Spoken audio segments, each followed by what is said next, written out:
3:23 nga ang tao makasalanan o nasyurted sa himaya sa Dios. Duha man ka klase ang himaya.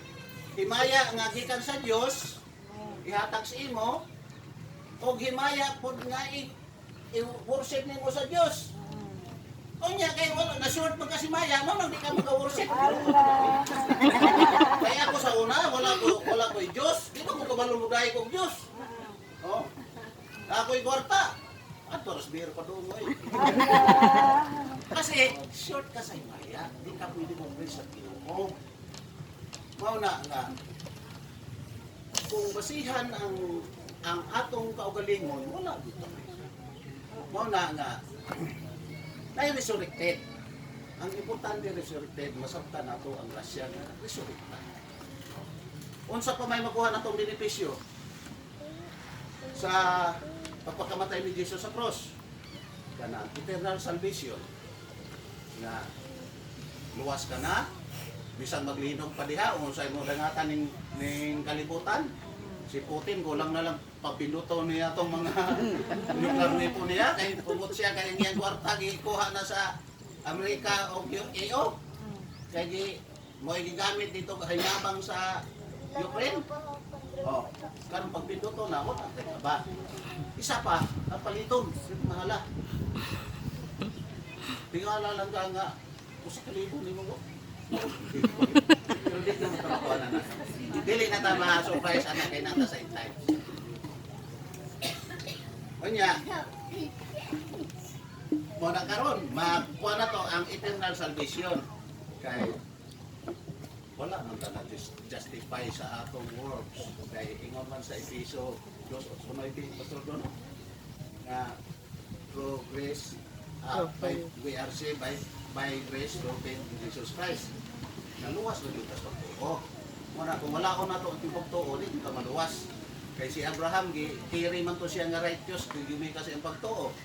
Wala man to ingon nga, hingdaog siya sa gira, righteous na siya.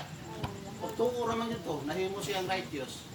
Muna, ang atong pagka-righteous, pagtuo rin sa gihimo ni Jesus sa cross. Muna, eternal salvation. Unya atong sala gipasaylo na tanan, no? Sa 1 John 2, no? Yan ipasaylo na ang inyong mga sala all tanan. Ang law nagsugod kay Moses. Mayingon ang uban nga kasala bisag wala pa nahimo ipasaylo na alangan. Unsa man ang nagpakamatay, kanding na nga si Jesus man na dugo man ang Ginoo man ang nagpakamatay para sa imo. Oh, ang gibasihan pagtuo ra man. Wala man yang magtrabaho ka. Unya ang sakit, mga sakit. Oh. Tungod sa iyang bugbong nga katawan, kita na ayo na. Pero sakit man ito na kay maramdaman. Di ba? Kaya even though magkabalo ka sa word, nga tinuod, truth pa na siya. Kaya ingon man ni Jesus nga, my word is truth. O, truth pa na siya. Kung sa iyang bugbog ang katawan, kita'y magaling na. Pero ay, sakit man. Sabi niya yung ano, kaya ang trabaho ni Yawa, ni dili naman niya kaya na itong espiritu. Kaya kung naging espiritu na, bugbugon na itong lawas. Bugbugon ba? Para mapigil. Karon, kung kulang ka pagtuo, may pagkaka... Tino ko pagkaging word, Lord, no? Ano ayaw, nagkukugib sakit ba? Pero, pagkakil lang. Kaya apil man nas pagkakamatay dito sa cross. No? O niya, karon, blessing. Naman sa Episo 1:3, Pastor Dono, nga ang we are blessed in all spiritual. Ang blessed na pinaamin diha is charito man sa Crete.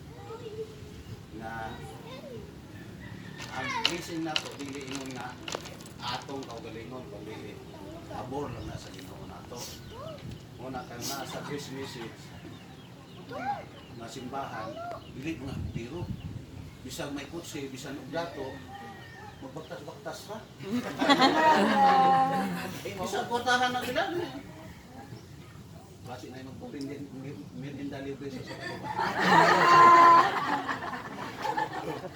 Sa kwartahan, dili magpatotoo nga kwartahan. Kaya kay balo man sila nagkasya. Pero ato kas Roman churches, ang mga pastor taas mo sila. Kaya kumbaga sa basihan, doon sila daw yung mga pastor sila. Ikaw pastor ka doon kasi. Ito ka. Pero dili magkasya ba kaya?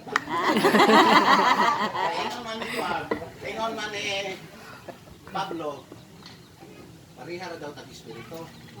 Pastor kita. Equal ba? O na. Gusto ka dito. Oh, blessing. Spiritual blessing, no? Anya. Righteous na ta. Righteous. Natay pagka-righteous, gumikan sa cross. Dili imong hinimuan ha. Basi mo angton ka nga. Dili ka mo inom, mo beer diya. May pagka-righteous naman ko. Dili.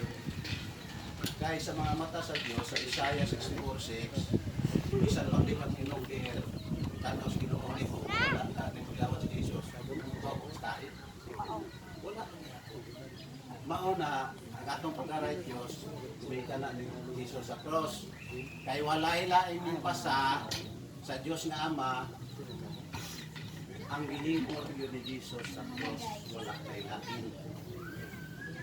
Kay wala man tayo agreement sa Diyos nga Ama, kita wala man. Kaya di kita Hudiyo.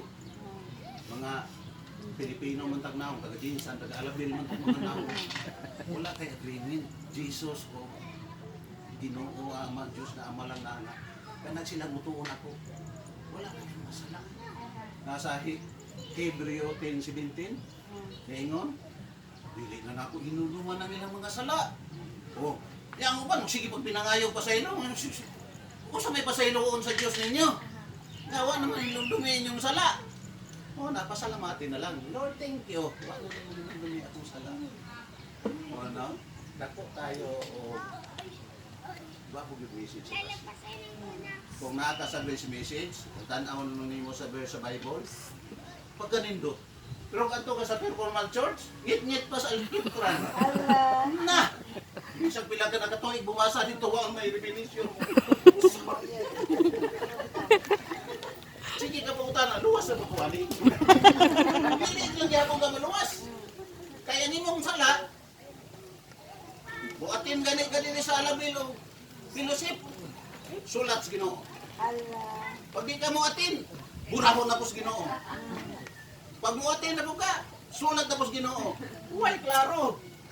Sa man yung anong kaluwasan na ni. Wala nga, kung diha ka sa performance church, walay kaluwasan. Kaya silang bilang imon, kasulat bura daw. Di ba kay kaluwasan eh? Pero kung dili ka sa grasya, 100% sure na sure nga luwas ka. Kaya nga ano, wala mo kay labot sa kubinan, Ginoo si Jesus naman o ang amahan na ay nagsabot, nga mutuon lang ng tahanan ako, luwas.